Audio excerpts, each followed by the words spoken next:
ఇక గిదైతే మాత్రం పిల్లలకు వద్దన్నా సరే 2 రోజులకొకసారైనా, 3 రోజులకొకసారైనా కూడా ఖచ్చితంగా తినిపియాల్సిందే. అసలు టేస్ట్ చూసిన తర్వాత వాళ్ళే ఇంకా మంచిగా ఇష్టపడి ఈరోజు కూడా చేయమని మంచిగా గోల చేస్తూ ఉంటారు.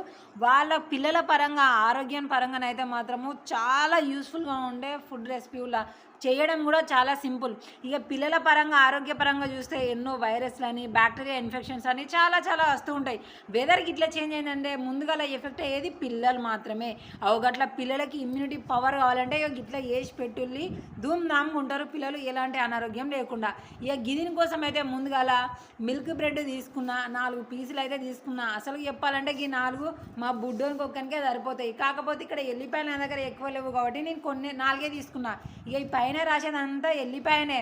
మంచిగా నూరిన చిన్న దాంట్లో మంచిగా నూరేసి మరీ ఎక్కువ కాకుండా అట్లానే వేయలేదు అన్నట్టుగా కాకుండా మన పిల్లలు తినే దాన్ని బట్టి వాళ్ళు స్పైసీని ఎంతగానో తింటారో అంత మంచిగా ఎల్లిపాయ మొత్తం కూడా బండ్లకు మొత్తం కూడా రాసేసిన తర్వాత పెనం మీద పోయిన పెనం మంచిగా వేడైన తర్వాత ఇక నెయ్యి కూడా పిల్లలకి ఎంతో ఆరోగ్యం, మంచిగా తిన్నది కూడా జీర్ణం అవుతుంది.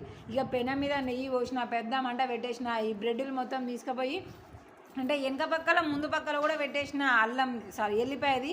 ఇక దాని తర్వాత పైనకి వెళ్ళి కూడా ఒక్కొక్క డ్రాప్ అట్లా నెయ్యి అయితే పోసిన. ఎందుకంటే పెనం మీద అంతా కూడా కాలిపోతుంది కాబట్టి వెనక సైడు ముందు సైడు కూడా మంచిగా బ్రెడ్లను అయితే అటు ఇటు తిప్పి కాల్చేసిన. ఇక గిదేనుల్లా మనకు టీవీలో అక్కడ ఇక్కడ చూపిస్తారు కదా గార్లిక్ బ్రెడ్ అని. కాకపోతే అక్కడదంతా మనకి ఇన్స్టెంట్ ఉంటుంది కాబట్టి అది అవసరం లేదు. మనం ఇంట్లో చేసుకునే ఇన్స్టెంట్ ఫుడ్డే మనకి చాలా సూపర్గా ఉంటుంది, హెల్తీగా ఉంటుంది. పిల్లలు కావాలనుకున్నప్పుడల్లా మనమే ఇంట్లో చేసి పెట్టచ్చు. చల్లగా ఉన్నది అంటే వేడికి ఇట్లా బ్రెడ్లు కాల్చి ఇచ్చినామంటే పిల్లలు మంచిగా టేస్ట్ని కూడా ఎంజాయ్ చేసేస్తారు. ఇక ఇట్లా కాలిన తర్వాత ముందుగా తీసుకుపోయినా నా కొడుకు టేస్ట్ చూపించిన. టేస్ట్ చూసిండా మంచిగా సపాట్లు కొట్టిండు.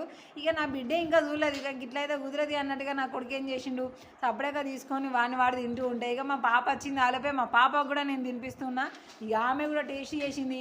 సపరేట్గా మా ఒకటి మాకు ఇచ్చేసే మేము తింటామని ఇచ్చారు. ఒక్కటి తీసుకుని మంచిగా తినుకుంటున్నారు. ఇక ఇట్లా కనుక మనము 2 రోజులకు ఒకసారి, 3 రోజులకు ఒకసారి ఏదో ఒక టైంలో అంటే పొద్దున టిఫిన్ గానో, మధ్యాహ్నమో, సాయంత్రమో, రాత్రిపూటనో తినిపించినాం అనుకోండి ఆరోగ్యం చక్కగా ఉంటుంది, పానం ఖరాబ్ కాదు. ట్రై చేయాలి ఖచ్చితంగా.